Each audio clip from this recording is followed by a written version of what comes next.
결국 짐이 됐네요.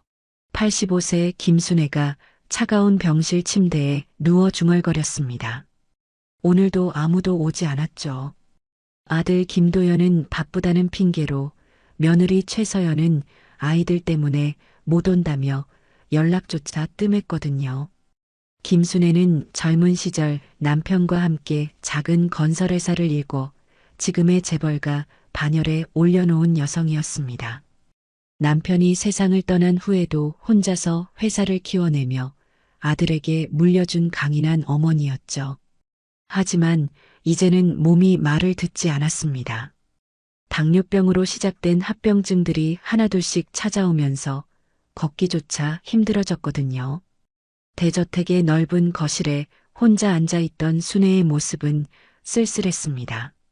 예전에는 이 집안이 웃음소리로 가득했는데 이제는 시계 소리만 똑딱거리고 있었죠. 벽에 걸린 가족 사진들을 바라보며 순애는 깊은 한숨을 내쉬었습니다. 사진 속 어린 도연의 밝은 웃음이 지금의 그와는 너무 달라 보였거든요. 순애는 창가에 앉아 정원을 바라보며 하루를 보내는 일이 많아졌습니다. 예전에는 바쁘게 돌아가던 회사 일들을 챙기느라 정신없었는데 이제는 시간이 너무 많았죠. 가끔 옛날 사진첩을 꺼내보며 지난 시절을 그리워했습니다. 남편과 함께 웃고 있는 모습, 어린 도연을 안고 있는 모습들이 선명하게 남아 있었거든요. 몸이 아플 때마다 순애는 혼자서 병원에 다녔습니다. 운전기사에게 부탁해서 다녀오곤 했죠. 병원에서 진료를 받고 나면 항상 마음 한구석이 허전했습니다.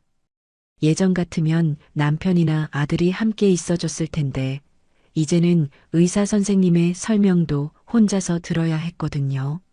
어머니, 혼자 계시기 힘드시죠? 어느 날 저녁 아들 김도연이 아내 최서연과 함께 찾아왔습니다. 오랜만에 보는 아들의 얼굴이었죠. 겉으로는 걱정하는 목소리였지만 순애는 그들의 진짜 속마음을 알고 있었습니다. 최서연의 시선이 거실벽에 걸린 비싼 그림들과 골동품들을 훑어보는 것도, 도연이 서류 뭉치를 들고 온 것도 모두 보였거든요. 건설회사 일이 너무 바빠서 자주 못 와드리는 게 죄송합니다. 도연이 말했지만 그의 표정에서는 진심 어린 미안함을 찾기 어려웠습니다. 오히려 부담스러워하는 기색이 역력했죠. 순애는 차를 따르며 조용히 들었습니다. 아들의 목소리에서 예전의 따뜻함은 찾을 수 없었거든요. 최서연은 소파에 앉아 주변을 둘러보며 입술 끝에 미묘한 미소를 띠고 있었습니다. 마치 이미 자신의 것이 된 듯한 표정이었죠. 순애는 그런 며느리의 시선을 놓치지 않았습니다. 결혼 초기에는 그래도 예의를 지켰는데 이제는 그마저도 귀찮아하는 것 같았거든요. 요양원에 계시는 것도 나쁘지 않을 것 같아요. 최서연이 조심스럽게 꺼낸 말이었습니다. 전문적인 치료도 받으실 수 있고 저희도 자주 뵐 수 있잖아요. 물론 어머니 편의를 생각해서 하는 말씀이에요. 순애는 찻잔을 내려놓으며 며느리를 바라봤습니다.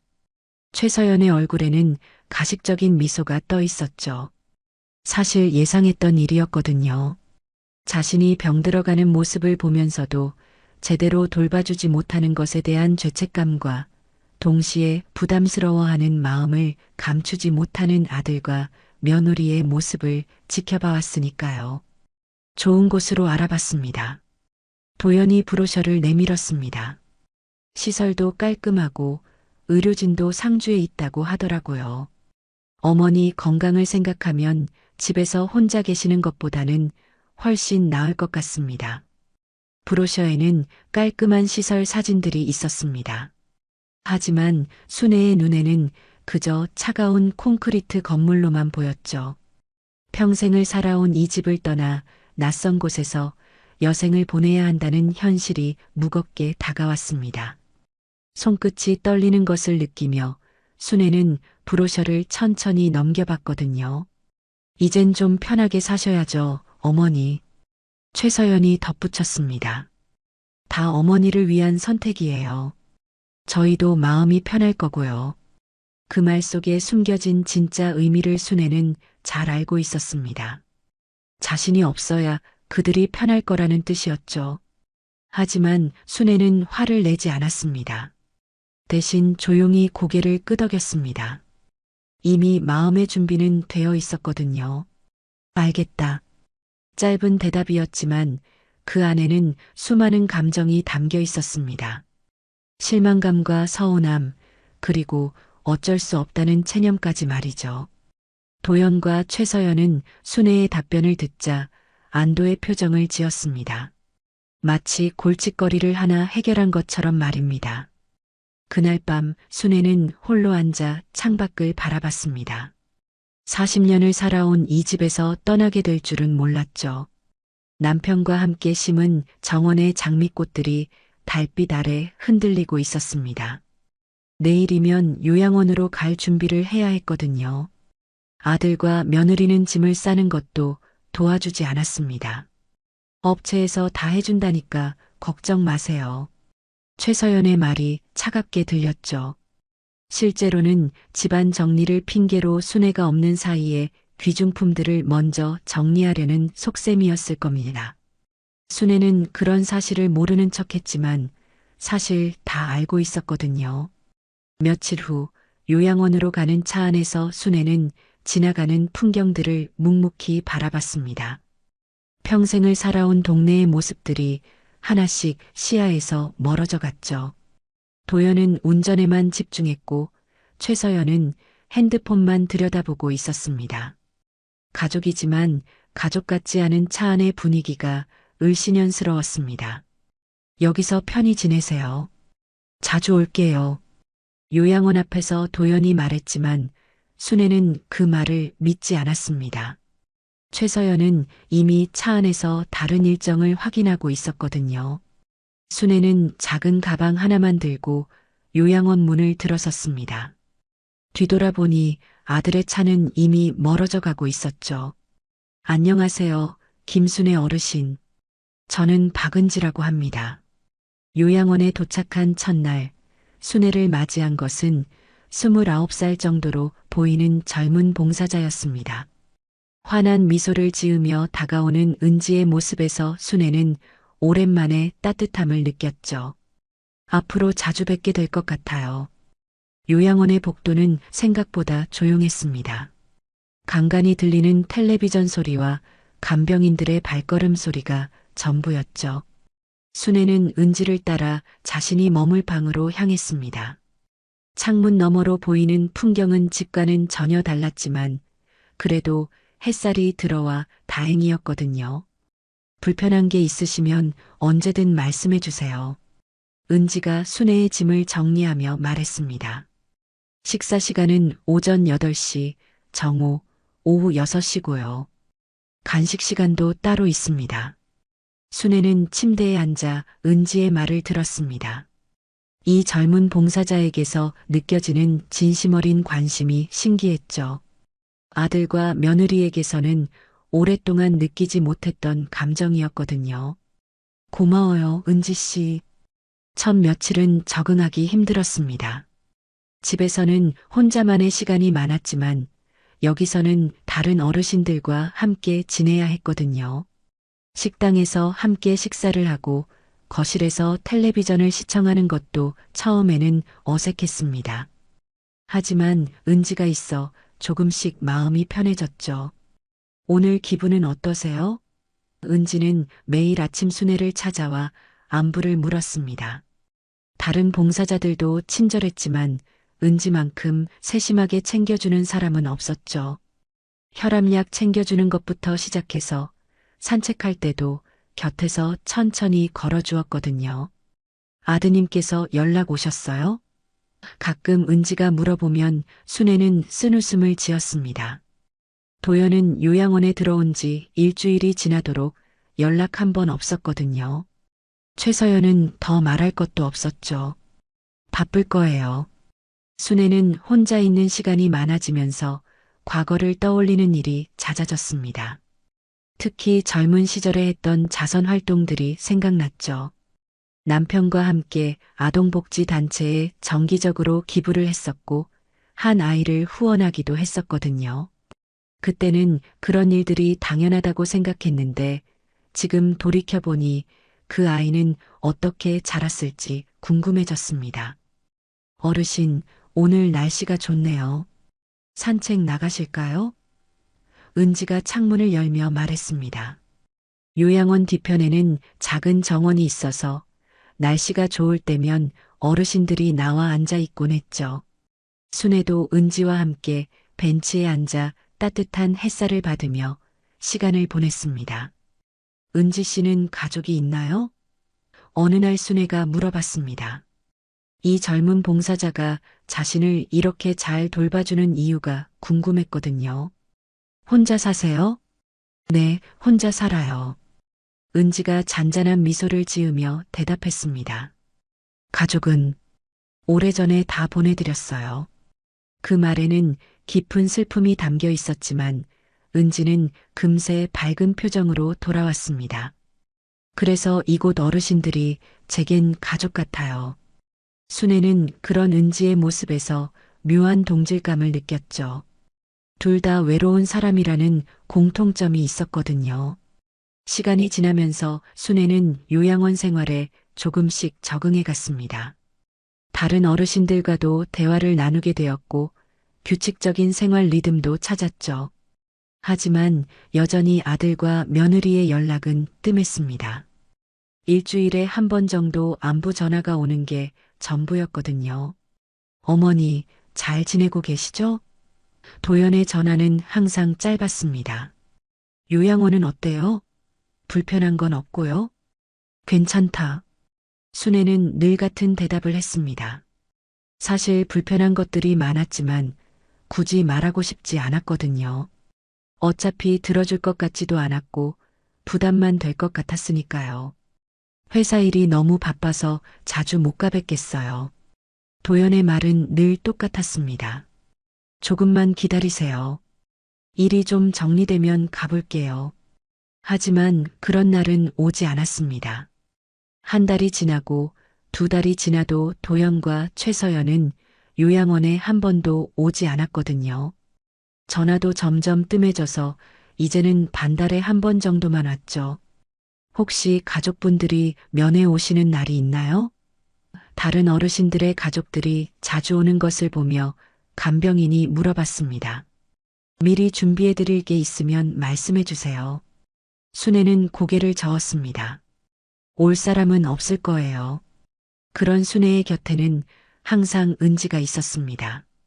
다른 봉사자들은 교대로 근무했지만 은지만큼은 거의 매일 얼굴을 볼 수 있었죠. 마치 가족처럼 자연스럽게 곁을 지켜주는 은지 덕분에 순애는 외로움을 조금이나마 달랠 수 있었거든요. 오늘은 어떤 책을 읽어드릴까요? 은지는 순애를 위해 책을 읽어주기도 했습니다. 시력이 나빠진 순애를 위한 배려였죠. 옛날 이야기도 좋고 수필집도 괜찮을 것 같아요. 순애는 은지의 따뜻한 목소리를 들으며 평안함을 느꼈습니다. 이런 작은 관심과 배려가 얼마나 소중한지 새삼 깨달았거든요. 아들과 며느리에게서는 받지 못했던 진심 어린 관심을 이 젊은 봉사자에게서 받고 있다는 사실이 때로는 슬프기도 했지만 동시에 고마웠습니다. 요양원에서의 생활이 3달째 접어들 무렵 순애의 건강에 이상 신호가 나타나기 시작했습니다. 아침에 일어나기가 힘들어졌고 식욕도 예전 같지 않았죠. 혈압도 불안정해져서 간병인들이 자주 체크를 해야 했거든요. 어르신, 오늘은 좀 어떠세요? 은지가 평소보다 걱정스러운 표정으로 물어봤습니다. 순애의 얼굴색이 며칠 전부터 좋지 않다는 것을 눈치챘거든요. 병원에 한번 가보시는 게 어떨까요? 괜찮아요. 순애는 여전히 강한 척했지만 몸은 정직했습니다. 계단을 오르내리는 것도 힘들어졌고 가끔 어지러움을 느끼기도 했거든요. 하지만 병원에 가면 또 아들에게 연락이 갈 테고 그러면 귀찮아할 게 뻔했습니다. 아드님께 연락드려야 할 것 같은데요. 간병인이 조심스럽게 말했습니다. 혈압이 너무 높아서 응급실에 가셔야 할 수도 있어요. 결국 순애는 응급실로 실려가게 되었습니다. 은지가 함께 따라왔죠. 구급차 안에서 순애는 은지의 손을 꽉 잡고 있었거든요. 무서워하지 마세요. 괜찮을 거예요. 응급실에서 각종 검사를 받는 동안 은지는 계속 곁에 있어줬습니다. 의사들이 오가며 이야기하는 내용들을 순애 대신 듣고 정리해주기도 했죠. 혈압약을 조금 더 강하게 처방해 드릴게요. 그리고 일주일 후에 다시 오셔서 검사 받으세요. 가족분께 연락은 하셨나요? 의사가 물어봤지만 순애는 고개를 저었습니다. 괜찮습니다. 이 친구가 있으니까요. 순애가 은지를 가리키며 말했죠. 의사는 은지를 가족으로 착각하고 설명을 계속했습니다. 어르신 나이를 고려하면 더 주의 깊게 관리하셔야 해요. 병원에서 돌아온 후에도 도연에게서는 연락이 없었습니다. 요양원에서 응급실에 다녀왔다는 연락을 했지만 대수롭지 않게 생각한 것 같았거든요. 아, 그래요? 많이 아프신 건 아니죠? 혈압이 좀 높아서 검사받고 왔어요. 간병인이 설명했지만 도연의 반응은 시큰둥했습니다. 알겠습니다. 약 잘 드시라고 전해주세요. 전화를 끊고 나서 순애는 깊은 한숨을 내쉬었습니다. 자신이 응급실에 실려갔다는데도 오지 않는 아들을 보며 마음이 무너져 내렸거든요. 괜찮으세요, 어르신? 응, 괜찮아. 순애는 은지에게 작은 미소를 지어 보였습니다. 하지만 그 미소 뒤에는 깊은 상처가 숨어 있었죠. 며칠 후 도연이 최서영과 함께 요양원에 나타났습니다. 3달 만에 처음 보는 얼굴이었죠. 어머니, 많이 아프셨어요? 그냥 혈압이 좀 높았을 뿐이야. 순애는 담담하게 대답했습니다. 사실 더 아팠던 건 몸이 아니라 마음이었거든요. 요양원에서 잘 돌봐드리고 있는 것 같네요. 최서연이 주변을 둘러보며 말했습니다. 시설도 깔끔하고 간병인분들도 친절하시고요. 그들의 방문은 30분도 안 되어 끝났습니다. 회사에서 급한 일이 있어서 먼저 가봐야겠어요. 도연이 시계를 보며 말했죠. 다음에 또 올게요. 최서연의 말도 공허하게 들렸습니다. 순애는 그들이 떠나는 뒷모습을 창문 너머로 바라봤거든요. 가족분들이 오셨었네요. 은지가 들어오며 말했습니다. 오랜만에 뵙게 되어서 기쁘셨을 것 같아요. 순애는 대답 대신 쓴웃음만 지었습니다. 기쁘기보다는 서운함이 더 컸거든요. 3달 만에 와서는 30분도 안 되어 떠나는 아들을 보며 마음이 더 무거워졌습니다. 그날 밤 순애는 잠을 이루지 못했습니다. 창밖으로 보이는 달빛을 바라보며 지난 날들을 떠올렸죠. 어린 도연을 키우며 밤늦게까지 일했던 시절, 아픈 남편을 돌보며 고생했던 시절들이 주마등처럼 지나갔거든요. 그때는 가족이 진짜 가족 같았는데 순애가 혼잣말을 하는 것을 은지가 들었습니다. 잠이 안 오세요? 응, 잠이 안 와. 순애는 솔직하게 말했습니다. 은지야, 너는 가족이 그립지 않니? 가끔은 그리워요. 은지가 순애 옆에 앉으며 말했습니다. 하지만 지금 여기 있는 분들이 제게는 가족 같아요. 그 말에 순애는 마음이 조금 따뜻해졌습니다. 혈연으로 맺어진 가족보다 진심으로 대해주는 사람이 더 소중하다는 것을 깨달았거든요. 다음 날부터 순애는 건강관리에 더 신경을 쓰기 시작했습니다. 약도 빠뜨리지 않고 먹고 가벼운 운동도 하려고 노력했죠. 은지가 함께 도와줘서 가능한 일이었거든요. 오늘 컨디션이 좋아 보이세요. 의사가 일주일 후 재검사에서 말했습니다. 혈압도 많이 안정됐고 이 상태로 계속 관리하시면 될 것 같아요. 병원에서 돌아오는 길에 순애는 은지에게 고마움을 표했습니다. 내가 없었으면 어쩔 뻔했을까. 제가 한 게 뭐 있어요. 은지가 겸손하게 말했지만 순애는 그의 진심을 알고 있었습니다. 밤늦게까지 곁에서 지켜줬던 일, 병원에 함께 따라와 준 일, 작은 것 하나하나가 모두 소중했거든요. 그날 저녁 순애는 오랜만에 마음이 편안했습니다. 건강도 좋아졌고 곁에는 진심으로 돌봐주는 사람이 있었으니까요. 비록 혈연 관계는 아니지만 은지는 순애에게 진짜 가족보다 더 소중한 존재가 되어가고 있었습니다. 병원에서 돌아온 지 며칠 후 순애는 중요한 결정을 내리기 시작했습니다. 혼자 있는 시간이 많아지면서 자신의 인생을 되돌아보게 되었거든요. 평생 모아온 재산과 앞으로의 삶에 대해 진지하게 생각해 봤습니다. 이제 정리할 때가 됐구나. 순애는 서랍에서 오래된 서류들을 꺼내봤습니다. 부동산 등기부등본부터 시작해서 주식, 예금 통장까지 모든 재산 목록이 적혀 있었죠. 남편과 함께 일궈낸 재산이 상당했습니다. 이 모든 걸 누구에게 남겨야 할까? 당연히 아들 도연에게 물려주는 것이 일반적이었습니다. 하지만 요양원에서 지내면서 느낀 것들이 순애의 마음을 바꿔놓았거든요.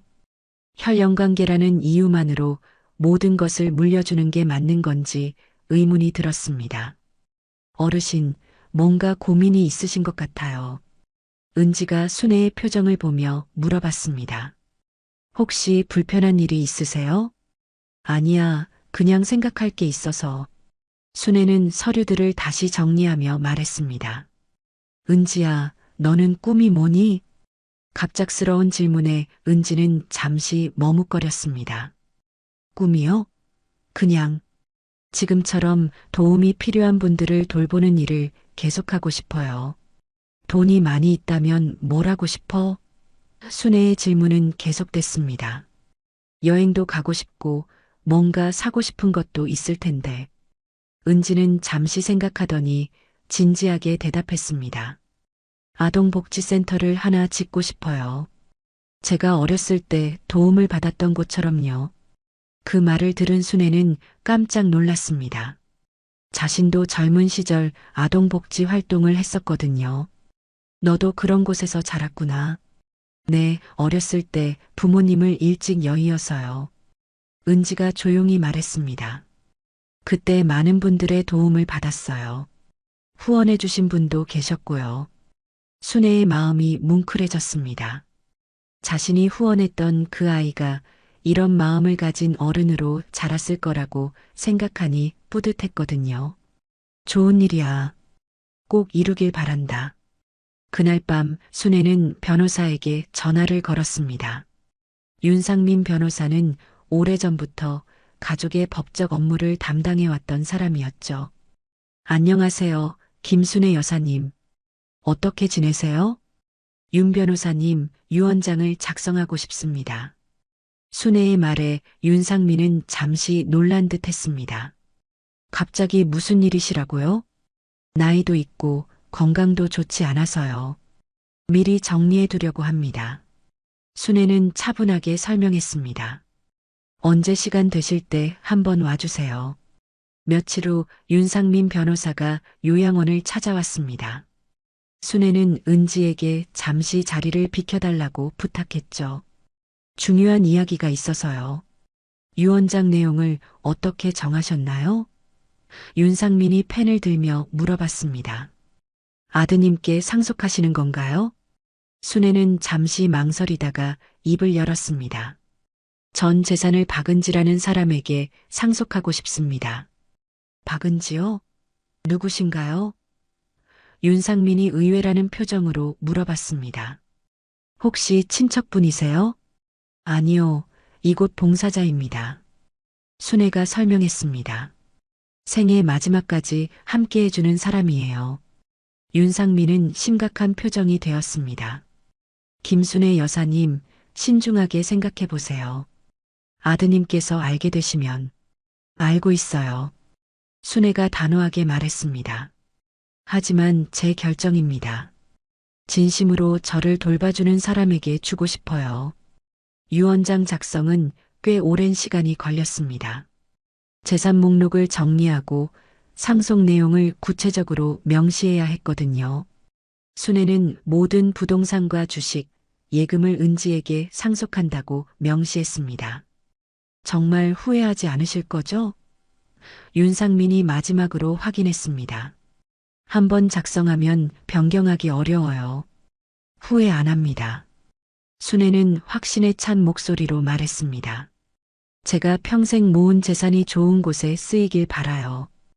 유언장 작성을 마친 후 순애는 한결 마음이 편해졌습니다. 더 이상 재산 때문에 고민할 필요가 없었거든요. 진심으로 자신을 돌봐주는 사람에게 모든 것을 맡길 수 있다는 안도감이 들었습니다. 오늘 기분이 좋아 보이세요. 은지가 순애의 표정을 보며 말했습니다. 무슨 좋은 일이라도 있으셨나요? 그냥 마음이 편해졌어. 순애가 미소를 지으며 대답했습니다. 은지야, 고마워. 갑자기 왜 그러세요? 은지가 어리둥절해했지만 순애는 더 이상 설명하지 않았습니다. 때가 되면 알게 될 거라고 생각했거든요. 그날 저녁 순애는 작은 편지를 써서 은지에게 건넸습니다. 이거 나중에 꼭 전달해줘요. 누구한테요? 은지가 물어봤지만 순애는 신비롭게 미소만 지었습니다. 때가 되면 알게 될 거야. 편지 봉투에는 박은지에게라고 적혀 있었습니다. 은지는 편지를 받으면서도 왜 자신의 이름이 적혀 있는지 이해하지 못했죠. 하지만 순애의 부탁이라면 무엇이든 들어줄 마음이었거든요. 그 밤 순애는 오랜만에 평안한 잠을 잤습니다. 모든 준비가 끝났다는 안도감 때문이었죠. 이제 남은 것은 은지와 함께 보내는 소중한 시간뿐이었습니다. 유언장을 작성한 지 한 달이 지났지만 도연과 최서연은 여전히 뜸하게 연락을 했습니다. 이제는 한 달에 한 번 정도 안부 전화가 오는 게 전부였죠. 어머니, 건강하게 지내고 계시죠? 전화 속 도연의 목소리는 의무적으로 들렸습니다. 응, 잘 지내고 있어. 순애는 짧게 대답했습니다. 더 이상 아들에게 기대하지 않기로 마음먹었거든요. 너희도 건강해라. 회사 일이 너무 바빠서요. 신규 프로젝트가 여러 개 들어와서 정신이 없어요. 도연의 변명은 늘 똑같았습니다. 조금만 기다려주세요. 일이 정리되면 꼭 가뵐게요. 하지만 그런 날은 오지 않을 거라는 걸 순애는 알고 있었습니다. 전화를 끊고 나면 항상 허탈한 기분이 들었죠. 괜찮으세요? 응, 괜찮아. 순애는 곁에 있던 은지에게 웃어 보였습니다. 우리 산책이나 할까? 은지와 함께 보내는 시간이 순애에게는 가장 소중했습니다. 요양원 뒤편 정원을 걸으며 나누는 대화들, 함께 읽는 책들, 때로는 말없이 앉아 있는 시간까지도 모든 것이 의미 있었거든요. 어르신, 젊으셨을 때는 어떤 일을 하셨어요? 어느 날 은지가 궁금해하며 물어봤습니다. 회사를 운영하셨다고 들었는데 건설회사를 했지. 순애가 과거를 회상하며 말했습니다. 남편과 함께 작은 회사로 시작해서 꽤 크게 키웠어. 힘드셨을 것 같아요. 은지가 공감하며 말했습니다. 그 시대에 여성이 사업하기가 쉽지 않았을 텐데요. 그랬지. 하지만 보람도 있었어. 순애의 눈에 그때의 추억이 떠올랐습니다. 특히 어려운 사람들을 도울 때가 가장 기뻤지.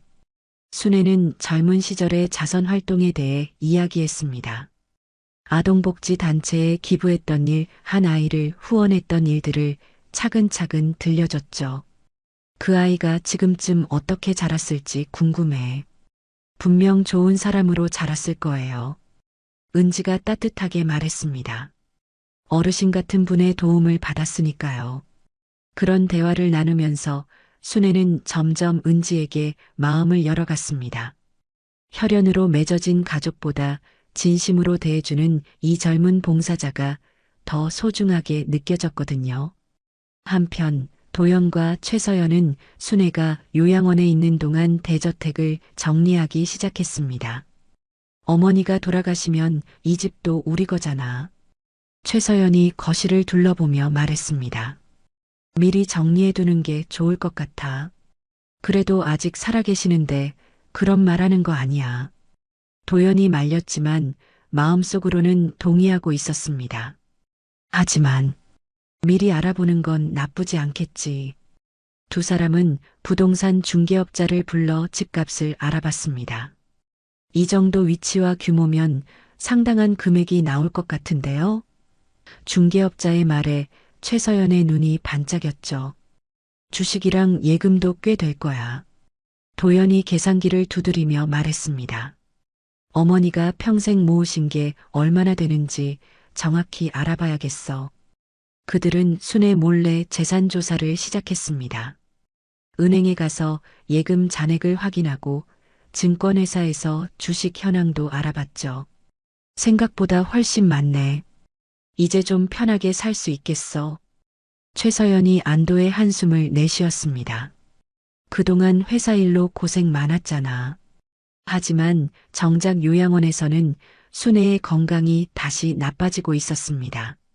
가을 날씨가 추워지면서 몸의 여기저기가 아프기 시작했거든요. 어르신, 오늘은 컨디션이 어떠세요? 좀 피곤해. 순애가 힘없이 대답했습니다. 나이가 나이인가 봐.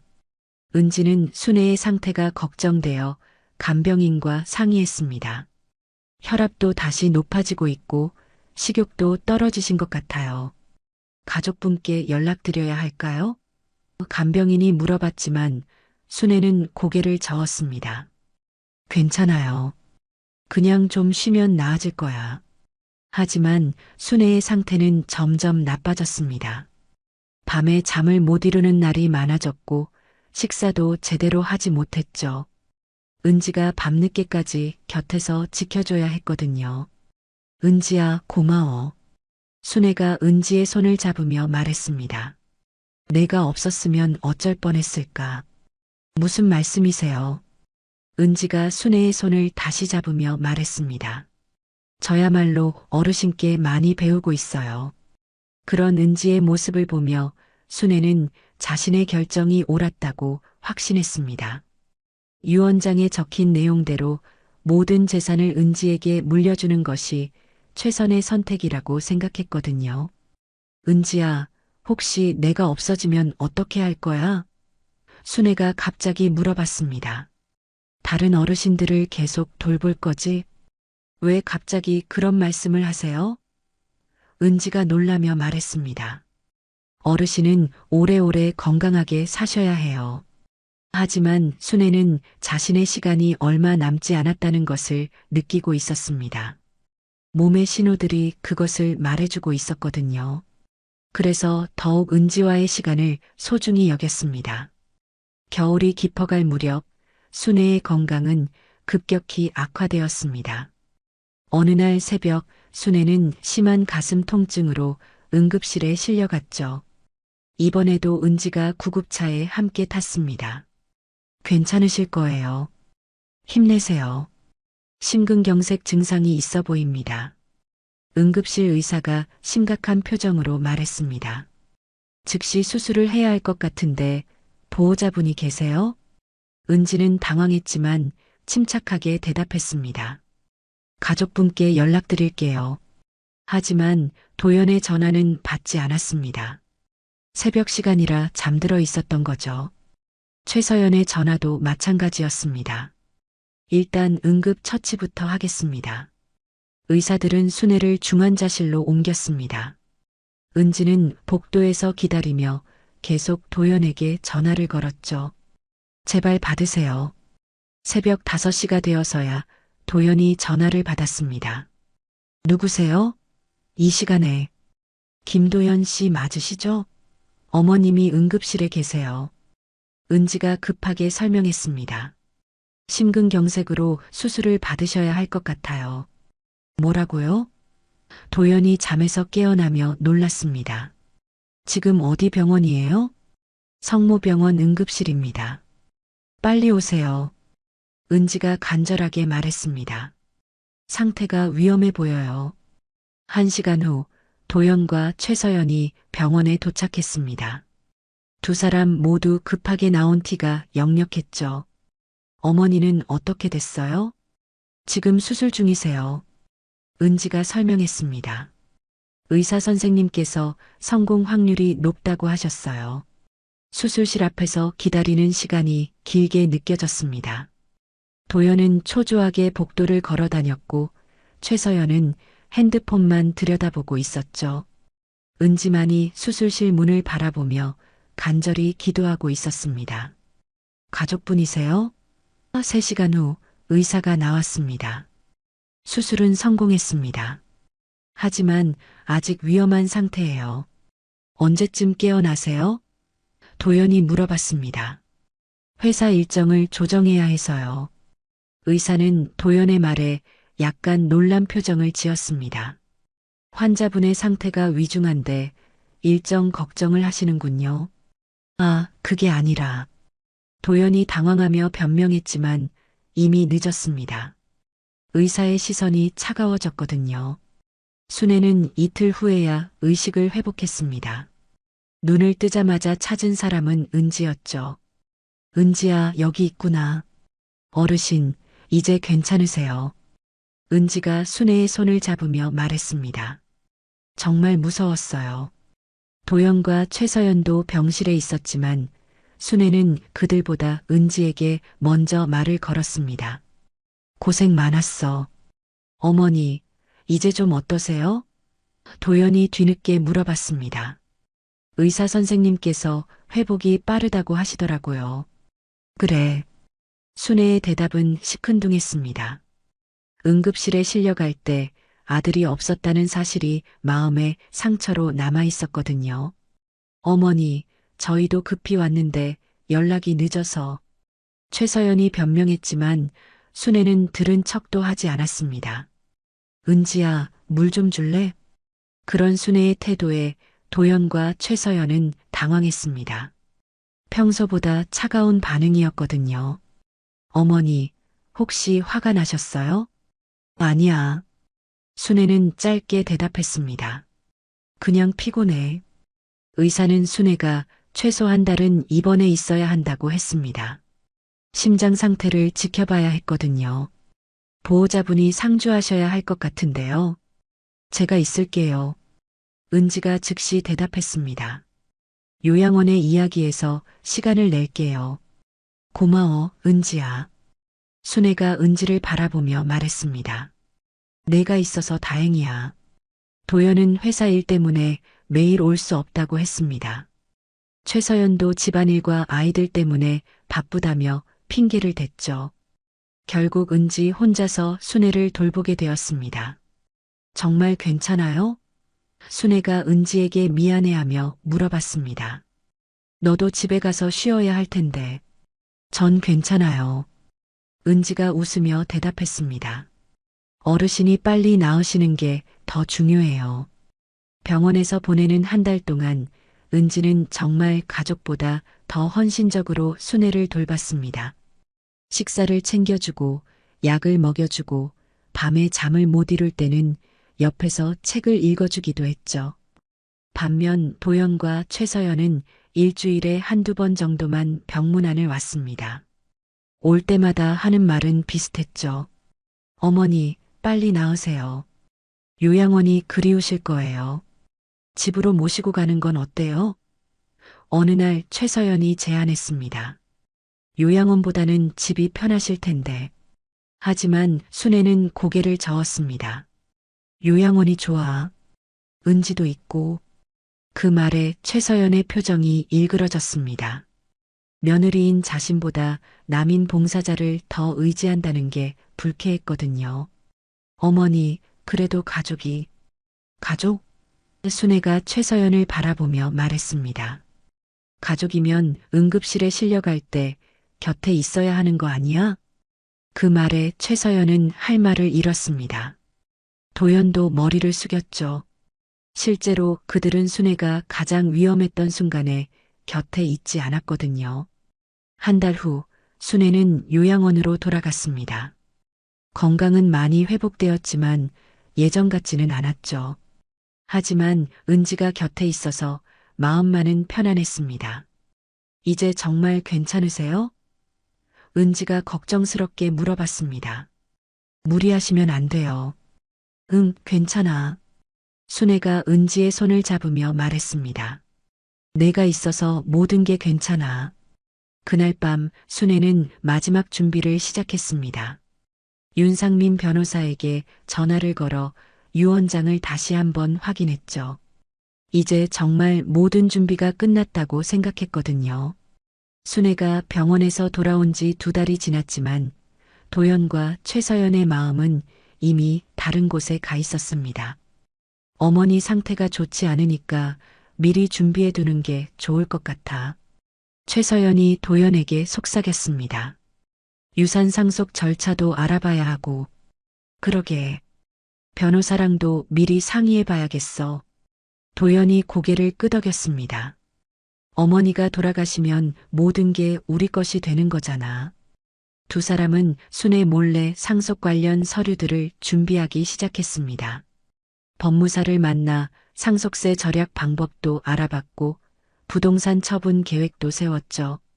이 집은 팔고 강남에 아파트나 하나 사자. 그래. 아이들 교육 환경도 생각해야 하고 최서연이 동의했습니다. 어머니 주식도 현금화하면 꽤 될 거야. 한편 요양원에서는 순애의 건강이 조금씩 나빠지고 있었습니다. 심장 수술 후유증으로 체력이 많이 떨어졌거든요. 하지만 은지가 곁에 있어 마음만은 평안했습니다. 은지야, 너는 정말 천사 같아. 순애가 은지를 바라보며 말했습니다. 이 나이에 이런 사람을 만나게 될 줄 몰랐어. 어르신께서 저에게 더 많은 걸 주셨어요. 은지가 겸손하게 대답했습니다. 진짜 가족 같은 따뜻함을 느끼고 있어요. 그런 대화를 나누며 순애는 자신의 결정이 옳았다는 확신을 다시 한번 했습니다. 혈연 관계보다 진심이 더 소중하다는 것을 깨달았거든요. 어느 날 순애는 윤상민 변호사에게 마지막 당부를 했습니다. 제가 세상을 떠나면 유언장 공개는 언제 하실 건가요? 보통 장례식 후 일주일 정도 지나서 합니다. 윤상민이 설명했습니다. 상속인들이 모두 참석할 수 있는 시간을 잡아서요. 그때 박은지도 꼭 참석시켜 주세요. 순애가 당부했습니다. 그리고 이 편지도 함께 전달해 주시고요. 순애는 은지에게 쓴 편지를 윤상민에게 건넸습니다. 그 편지에는 은지에 대한 고마움과 상속에 대한 자신의 진심이 담겨 있었죠. 김순애 여사님, 정말 마지막까지 이 결정을 고수하시는 건가요? 윤상민이 다시 한번 확인했습니다.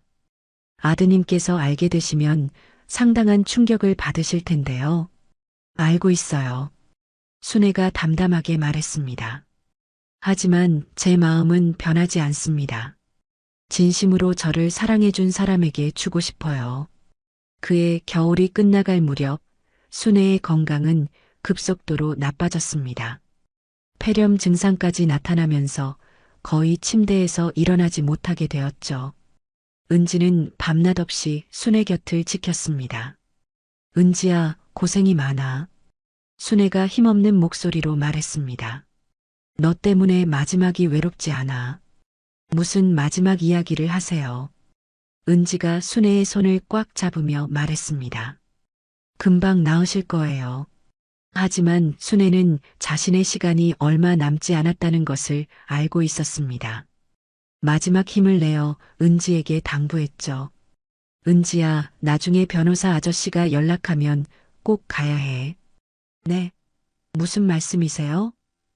은지가 이해하지 못하는 표정으로 물어봤습니다. 변호사님이 왜 저한테 연락을 해요?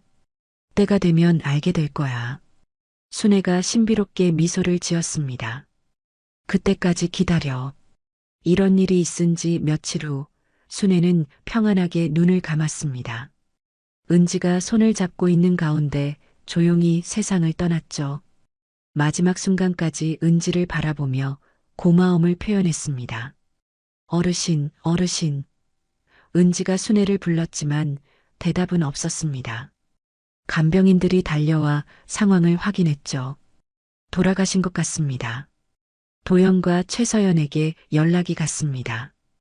두 사람은 요양원으로 급히 달려왔죠. 어머니, 어머니. 하지만 이미 늦었습니다. 순애는 가족이 아닌 은지의 손을 잡고 마지막을 맞았거든요. 왜 진작 연락하지 않았어요? 갑자기 상태가 나빠지셨어요. 간병인이 설명했습니다. 은지 씨가 계속 곁에 계셨어요. 장례식장에서 순애의 마지막 가는 길을 배웅했습니다. 많은 사람들이 조문을 왔지만 정작 가장 가까이에 있던 사람은 은지였죠. 어르신, 편히 가세요. 이제 어머니 유산 정리를 해야겠어. 장례식이 끝난 후 최서연이 도연에게 말했습니다. 변호사랑 약속 잡자. 두 사람은 거대한 유산을 상속받게 된다는 기대감으로 가득했습니다. 하지만 그들이 알지 못하는 커다란 반전이 기다리고 있었죠. 일주일 후 윤상민 변호사의 사무실에서 유언장 공개가 있을 예정이었습니다. 도연과 최서연은 설레는 마음으로 그날을 기다렸거든요. 드디어 어머니 재산을 물려받게 되는구나. 유언장 공개일 아침, 도연과 최서연은 평소보다 일찍 일어났습니다. 오늘 드디어 어머니 유산을 받게 되는 날이네. 최서연이 거울을 보며 화장을 하면서 말했습니다. 어떤 옷을 입고 가는 게 좋을까? 너무 화려하게 입으면 안 되지. 도연이 검은색 정장을 꺼내며 말했습니다. 그래도 어머니 돌아가신 지 얼마 안 됐으니까. 두 사람은 겉으로는 슬픈 척했지만 속마음은 기대감으로 가득했습니다. 수십억 원의 재산을 상속받게 된다는 생각에 마음이 들뜨어 있었거든요. 이제 정말 편하게 살 수 있겠어. 변호사 사무실로 가는 차 안에서도 두 사람의 대화는 계속됐습니다. 집은 팔고 강남으로 이사 가자. 최서연이 신이 나서 말했습니다. 아이들 교육 환경도 좋고 우리도 체면이 서고 주식도 일부는 현금화해서 사업을 확장해 볼까? 도연도 계획을 세우며 말했습니다. 이참에 회사를 더 크게 키워보자. 윤상민 변호사의 사무실에 도착했을 때 도연과 최서연은 자신만만한 표정이었습니다. 변호사님, 안녕하세요. 최서연이 밝은 목소리로 인사했습니다. 오늘 좋은 소식 들으러 왔어요. 일단 앉으세요. 윤상민이 진중한 표정으로 말했습니다. 곧 다른 분도 오실 겁니다. 다른 분이요? 도연이 의아해하며 물어봤습니다. 혹시 친척분들도 오시는 건가요? 그때 사무실 문이 열리며 은지가 들어왔습니다. 검은색 원피스를 입고 조용히 들어오는 은지를 보며 도연과 최서연은 당황했죠. 은지 씨, 왜 여기에? 안녕하세요. 은지가 조심스럽게 인사했습니다. 변호사님께서 오라고 하셔서 왔어요. 혹시 어머니가 은지 씨에게 뭔가 남겨주신 건가요? 최서연이 궁금해하며 물어봤습니다. 감사 표시로 용돈 정도? 윤상민 변호사는 테이블 위에 유언장을 올려놓았습니다. 이제 김순애 여사님의 유언장을 공개하겠습니다. 도연과 최서연은 기대에 찬 표정으로 변호사를 바라봤습니다. 마침내 거대한 유산을 상속받는 순간이 왔다고 생각했거든요. 은지는 여전히 왜 자신이 이 자리에 있는지 이해하지 못하고 있었습니다. 김순애 여사님의 뜻에 따라 유언 내용을 발표하겠습니다. 윤상민이 유언장을 펼치며 말했습니다. 전 재산의 상속자는 잠시 침묵이 흘렀습니다. 도연과 최서연은 숨을 죽이고 기다렸죠. 이 자리에 계신 박은지 씨에게 상속됩니다. 네. 최서연이 벌떡 일어서며 소리쳤습니다. 뭐라고 하셨어요? 도연도 믿을 수 없다는 표정으로 변호사를 바라봤습니다. 잘못 들은 것 같은데 다시 한번 말씀해 주세요. 김순애 여사님은 모든 부동산과 예금, 주식을 박은지 씨에게 상속한다고 명시하셨습니다. 윤상민이 다시 한번 명확하게 말했습니다. 이는 법적으로 유효한 유언장입니다. 은지는 그 말을 듣고 깜짝 놀라 벌떡 일어났습니다. 잠깐만요. 뭔가 잘못된 것 같은데요. 제가 왜 어르신 재산을 받아야 해요? 그게 김순애 여사님의 뜻입니다. 윤상민이 차분하게 설명했습니다. 생애 마지막까지 함께하며 진심으로 돌봐준 분에게 주고 싶다고 하셨어요. 최서연이 얼굴이 새빨갛게 달아오르며 소리쳤습니다. 이게 말이 돼요? 우리가 친자식인데 남인 요양원 봉사자가 왜 우리 재산을 가져가요? 우릴 배신한 거야. 도연도 분노에 차서 외쳤습니다. 어머니가 정신이 온전하셨을 때 쓴 게 맞아요? 유언장은 김순애 여사님이 완전한 정신 상태에서 작성하신 것이 확인됩니다. 윤상민이 침착하게 대답했습니다. 증인도 있고 의사소견서도 첨부되어 있습니다. 은지는 여전히 상황을 이해하지 못하고 있었습니다. 저는 정말 몰랐어요. 어르신께서 이런 계획을 세우신 줄은. 어르신이 마지막에 전해달라고 하신 편지가 있습니다. 윤상민이 봉투를 은지에게 건넸습니다. 박은지 씨에게 드리라고 하셨어요. 떨리는 손으로 편지를 받은 은지는 봉투를 열어봤습니다. 순애의 정성스러운 손글씨가 적혀 있었죠. 은지야, 이 편지를 읽고 있다면 나는 이미 세상을 떠났을 거야. 놀라지 마. 이건 내가 오랫동안 고민해서 내린 결정이란다. 너는 내가 오래전에 후원했던 그 아이야. 이름도 기억 못할 줄 알았는데 운명처럼 다시 만났구나. 내가 나를 알아보지 못하는 동안에도 난 너를 지켜봤어. 그 착한 마음씨와 따뜻한 손길이 너무 고마웠단다. 가장 외로운 순간에 내 손을 잡아준 건 너였어. 그게 전부야. 피보다 진심이 더 소중하다는 걸 너는 보여줬어. 이 재산을 좋은 곳에 써줘. 너처럼 도움이 필요한 아이들을 위해서. 고마웠어, 내 딸아. 편지를 읽은 은지의 눈에서 눈물이 흘러내렸습니다. 어린 시절 받았던 후원금과 편지들이 떠올랐거든요. 어르신이 그때 그분이셨구나. 이런 감동적인 각본 좀 그만해요. 최서연이 화를 내며 소리쳤습니다. 후원받은 애가 우연히 나타나서 재산을 가져간다고? 이게 드라마예요? 이건 사기야. 도연도 흥분해서 외쳤습니다. 법적으로 이의 신청할 거야. 유언장 무효 소송을 걸겠어. 그렇게 하셔도 됩니다. 윤상민이 차분하게 말했습니다. 하지만 이 유언장은 법적으로 완벽합니다. 승소 가능성은 거의 없어 보이는데요. 은지는 조용히 일어서서 말했습니다. 전 그저 그분이 외롭지 않기를 바랐을 뿐이에요. 어르신의 뜻을 소중히 여기겠습니다. 그렇게 은지는 조용히 변호사 사무실을 나갔습니다. 도연과 최서연은 믿을 수 없다는 표정으로 그 자리에 남아 있었죠. 그들이 꿈꾸던 거대한 유산은 진심으로 순애를 돌봐준 사람의 것이 되었습니다. 몇 달 후 은지는 순애의 유산 중 상당 부분을 아동복지재단에 기부했습니다. 어린 시절 자신이 받았던 도움을 다른 아이들에게도 전해주고 싶었거든요. 어르신, 약속 지켰어요. 김순애는 마지막까지 옳은 선택을 했습니다. 가족이란 피가 아니라 마지막까지 곁을 지키는 사람이라는 것을, 그리고 진심이 혈연보다 더 소중하다는 것을 보여준 이야기였습니다. 도연과 최서연은 결국 유언장 무효 소송을 제기했습니다. 하지만 윤상민 변호사의 예상대로 패소했죠. 법원은 김순애의 유언이 완전한 정신 상태에서 이루어진 자유로운 의사표현이라고 판결했거든요. 어머니가 우리를 이렇게 배신할 줄 몰랐어.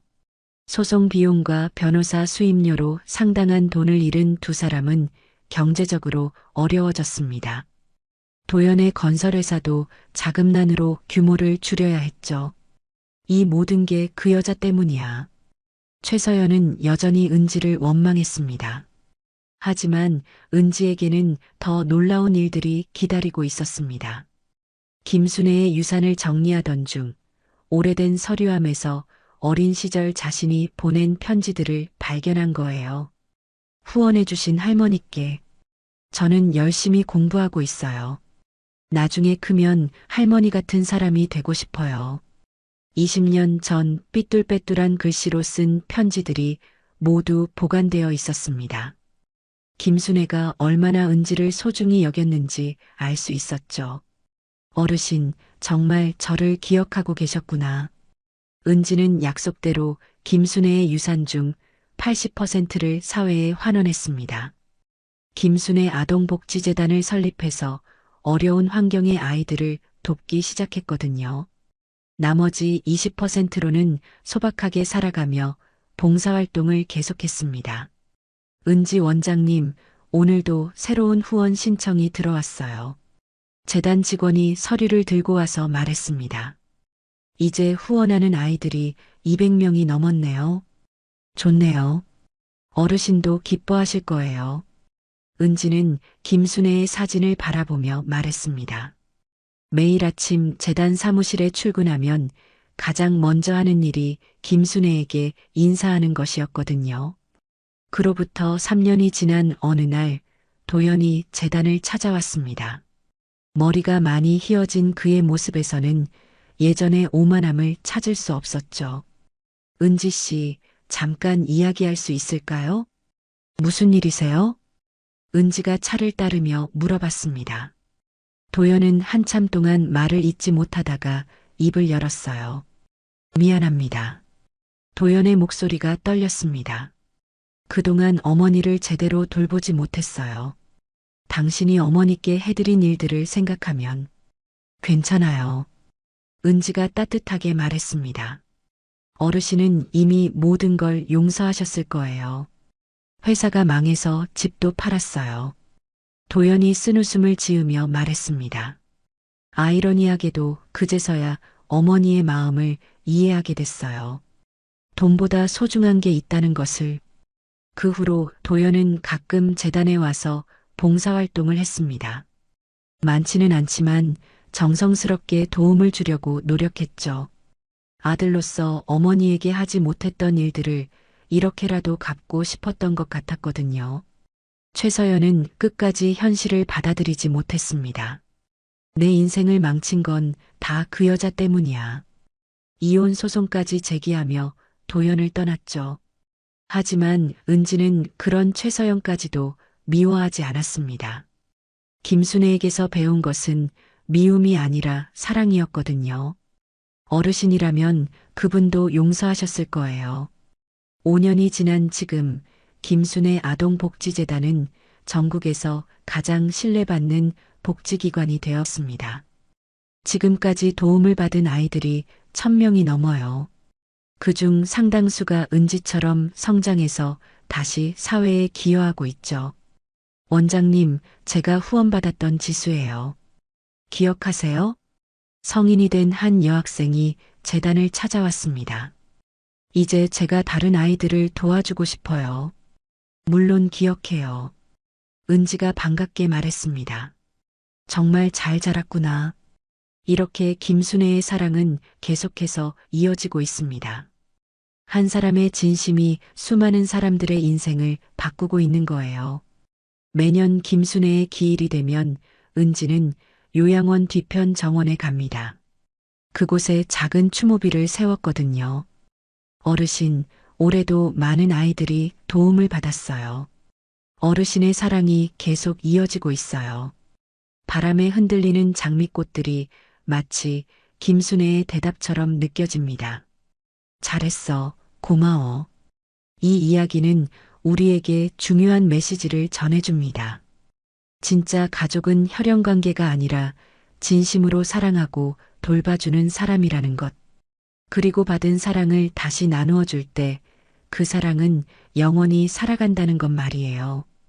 혹시 여러분 주변에도 김순애 할머니처럼 외로워하시는 분이 계시다면 작은 관심이라도 보여주세요. 그리고 은지처럼 누군가에게 진심 어린 도움을 받으셨다면 그 마음을 다른 누군가에게 전해주세요. 김순애와 박은지의 이야기는 끝났지만 진짜 이야기는 지금부터 시작입니다. 우리 모두의 마음속에서 말이에요. 여러분은 누구에게 진짜 가족이 되어주고 계신가요? 그리고 누가 여러분의 진짜 가족인가요?